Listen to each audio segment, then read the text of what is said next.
तो दोस्तों welcome back. एक बार फिर से खुशामदीद है आप तमाम लोगों का हमारे इस यूट्यूब चैनल के अंदर। आइए दोस्तों बात करेंगे इस वीडियो के अंदर मध्य प्रदेश के निकाय चुनाव में यूँ तो एएमएम पार्टी की 4 सीटों पर शानदार तरीके से जीत हासिल हुई है, लेकिन इस जीत की जो गूंज है वो न सिर्फ मध्य प्रदेश तक ही सीमित है बल्कि इसकी गूंज सीधे तरीके पर जो है वो गुजरात के अंदर भी सुनाई दे सकती है। कैसे वो हम बातें करेंगे, लेकिन मैं आपको बता दूँ कि वो 4 सीट कौन कौन से हैं। जबलपुर से 2 शमा परवीन, वार्ड नंबर 49, और इसी तरीके से वार्ड नंबर 51 से सामरीन, बुरहानपुर से रफ़ीक साहब और खंडवा से शकीरा। तो इस तरीके से जो है ये 4 सीट एमआईएम की पार्टी की जीत हुई है। और एक जगह पर यहाँ यानी कि मैं आपको बता दूं कि किंग मेकर भी बनी है जबलपुर के अंदर, जबकि भारतीय बीजेपी 34 सीटों पर जीत हासिल की है, कांग्रेस ने 33 सीटों पर और एएमएम पार्टी के पास 2 सीट पर। यानी कि बहुमत के लिए जो है कांग्रेस अगर एमआईएम के समर्थन करती है, साथ देती है,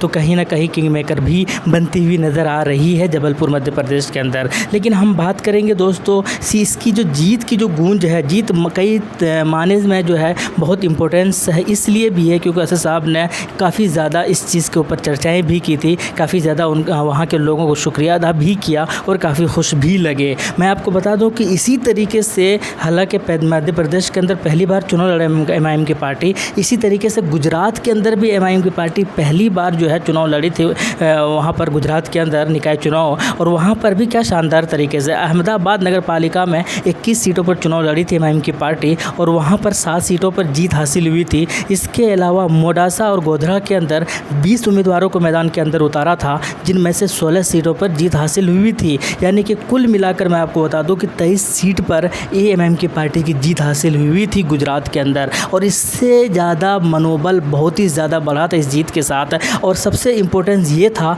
क्योंकि मोडासा के गोधरा के अंदर जो है मेयर बनाया था समर्थन और अच्छी सियासत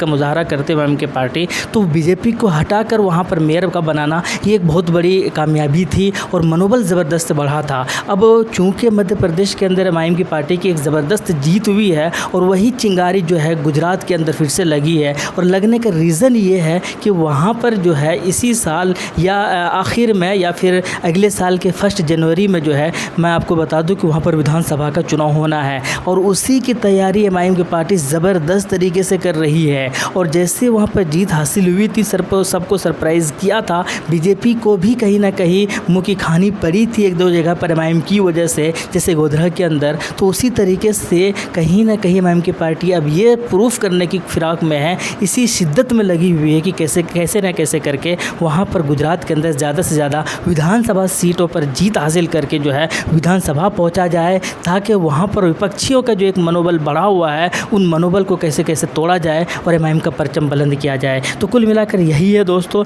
एमआईएम दिन ब दिन जो है बेहतर से बेहतर करते हुए आ रही है और करने की कोशिश में भी है, और होना भी चाहिए, क्योंकि एमआईएम की पार्टी जो है अब छोटी जीत ही एमआईएम के लिए बहुत मायने रख रही है, क्योंकि ये छोटी जीत ही बुनियाद रखी जाती है, और यही जीत जो है कहीं ना कहीं ज़मीनी स्तर पर काम करके जो है लोगों के दिलों में जगह बनाती है, और उसके बाद फिर बड़ी सीटों पर लोकसभा या विधानसभा सीटों पर भी पार्टियों की जीत होती है। तो कुल मिलाकर यही है दोस्तों, आपका क्या कहना है कमेंट सेक्शन में बताइएगा ज़रूर। काफ़ी ज़्यादा वाहवाही हो रही है, लोग पसंद कर रहे हैं, एमआईएम की लोकप्रियता जो है बढ़ रही है, और उसका सबसे बड़ा नतीजा ये है कि पहले जब एमआईएम की पार्टी चुनाव लड़ती थी दूसरे राज्य में तो इनको अदर्स में शामिल किया जाता था, यानी कि देखते होंगे आप अदर्स में 1 सीटों की जीत हुई है, एमआईएम का नाम नहीं लिया जाता था। लेकिन अब यही पार्टी जब दूसरे राज्यों में चुनाव लड़ती है, चाहे छोटा से छोटा चुनाव हो, वहाँ पर बीजेपी भी नज़र आती है, वहाँ पर कांग्रेस भी नज़र आती है, वहाँ पर दूसरी पार्टियाँ भी नज़र आती है, तो वहाँ पर एएमआईएम का नाम भी नज़र आता है। भले ही 2 सीट 4 सीट ही इनके हिस्से में क्यों ना हो, लेकिन एएमआईएम का जो है रुतबा, एएमआईएम का जो कद है वो डेफिनेटली बढ़ा है पूरे देश के अंदर, और आने वाले वक्त में और भी ज़्यादा बढ़ेंगे। आपके क्या कहना है कमेंट सेक्शन बताइएगा। शुक्रिया, जय हिंद।